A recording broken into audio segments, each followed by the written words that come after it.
আজ চলে এসেছি নতুন আরেকটি ভিডিও নিয়ে।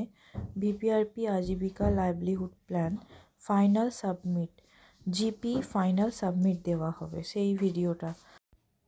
আশা করি ভিডিওটি দেখার পর জিপি সাবমিট দিতে আপনাদের আর কোনো অসুবিধা হবে না। আমার ভিডিওটি ভালো লাগলে একটি শেয়ার, সাবস্ক্রাইব এবং একটি লাইক করে দিতে ভুলবেন না। ভিডিওটি পুরো দেখবেন। আমি একটি লগইন আইডি খুলে নিয়েছি। লগইন আইডি খুলে নেওয়ার পর জিপিটা এনরোল করে নিলাম। আমার জিপি পুরো কমপ্লিট হয়ে গেছে, তাই রিফ্রেশ করার পর এই দুটো অপশান খুলেছে। প্রথম অপশানটা আমি খুলে দেখব এর মধ্যে কি আছে। প্রথম অপশানটা খোলার পর এই অপশানগুলো দেখাচ্ছে। এখানে আমার কিছুই করার নেই।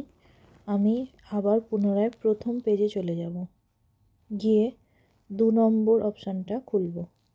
এখানেতে যে মেম্বারগুলো দেখাচ্ছে এদের র্যাঙ্কিং করতে হবে। প্রতিটা মেম্বারকে ধরে ধরে 1, 2, 3 করে র্যাঙ্কিং করতে হবে। এখানে 6টা মেম্বার আছে।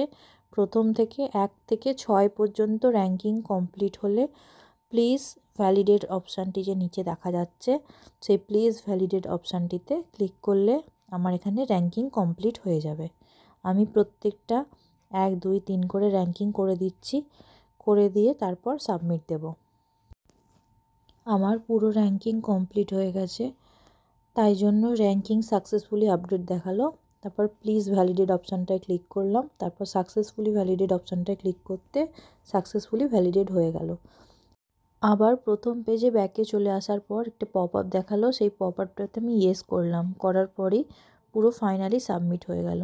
এইভাবেই ফাইনালি সাবমিট দিতে হবে। ফাইনালি সাবমিট হয়ে যাওয়ার পর জিপির পাশে এরকম সবুজ একটি টিক দেখাবে। আমার ফাইনালি সাবমিট হয়ে গেছে, তাই আমি লগ আউট করে দিলাম। ধন্যবাদ সকলকে পুরো ভিডিওটি দেখার জন্য।